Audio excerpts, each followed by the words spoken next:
Greetings and salutations, folks. Welcome back to Red Dead Redemption 2, where we're more or less back on our feet.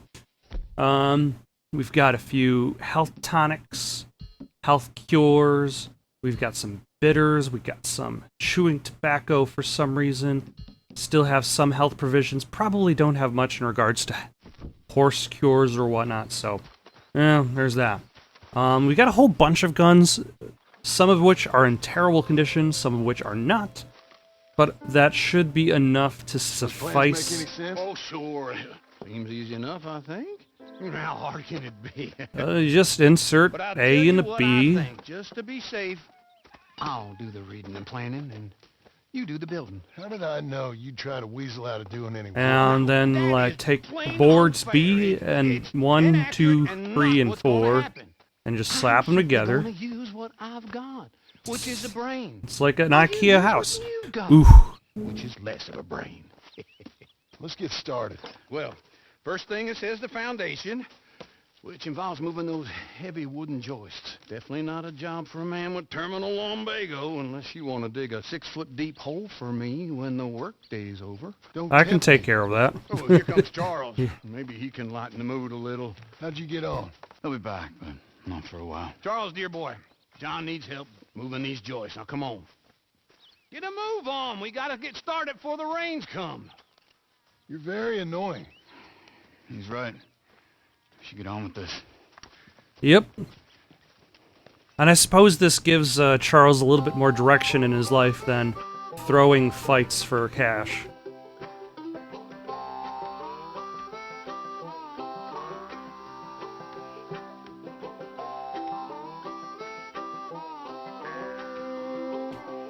You know, this lighthearted music definitely seems at odds at the fact that we just saw a man knifed in the face like one mission ago.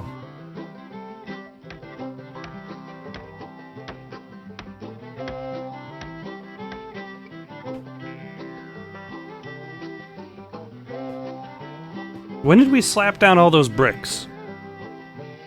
At least we don't have to worry about a a bricklaying minigame.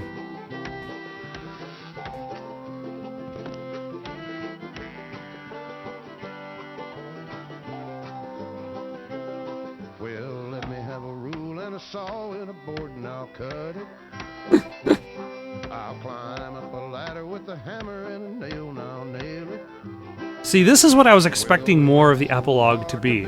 I was expecting more of the epilogue to be house building and ranch starting and, like, the awkwardness that comes with being this gunslinger who thought he was going to make his living off the land, suddenly actually having to make a respectable life for himself, rather than rely upon Dutch to provide the answers. And I think that makes this epilogue more in stark contrast to the whole game. As, like, with Dutch's campaign, as you're playing as Arthur, you're always kind of living off the land by taking what other people have made. Like, people already have money, and then you take said money. There's no necessarily any working for said cash. Like, you hear rumors that the Braithwaites and the other family, the Greys, already have some sort of amazing stack of cash, which never bears any fruit. It's just rumors. But based on those rumors alone, the gang shows up and destroys, like, an entire town. And both families.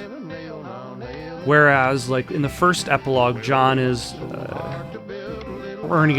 is working for somebody else. And now he's working for himself, as opposed to just following somebody else. But in the same time, he's still working for the community at large. He's providing a service. And that's the thing that differentiates this from, say, from Dutch's group, is that they never were there for the community. And because of that, they were always very toxic to that idea.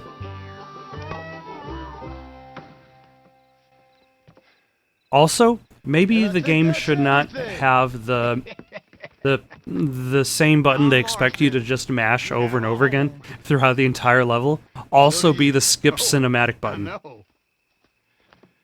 Although at the very least they were smart enough to have you hold down the button. Otherwise, I would be screwed. Gentlemen, to this heavy home. So then here's the question. Does Charles just leave? Or does he get killed? Darling Abigail, I hope you and Jack are doing well. I remain a fool, and I'm sure I shall die a fool. But I'm trying very hard to be something like the man you deserve. I have done something very silly in an effort to impress you. And that is, I've purchased a home. Wait a second. I'm pretty sure in the cutscene he had a hat. Is now ours, and we are going to try our hand at ranching. Mr. Geddes kindly helped me buy the land. I met Uncle while I was coming out of the bank, and while I know your feelings about him, he has been enormously helpful. That is probably the only nice thing he's ever said about Uncle. Charles Smith has also appeared, and is unsurprisingly a pillar of strength. Together, we've built you a home.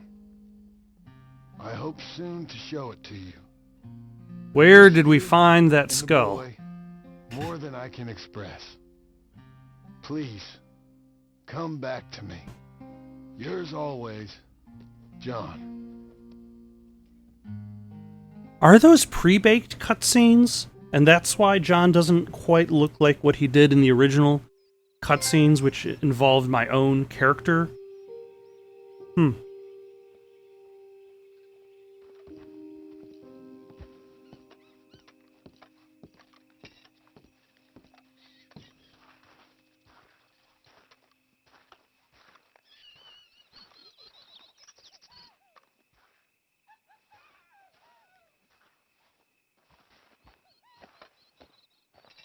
Uncle, I thought you was... Where the hell?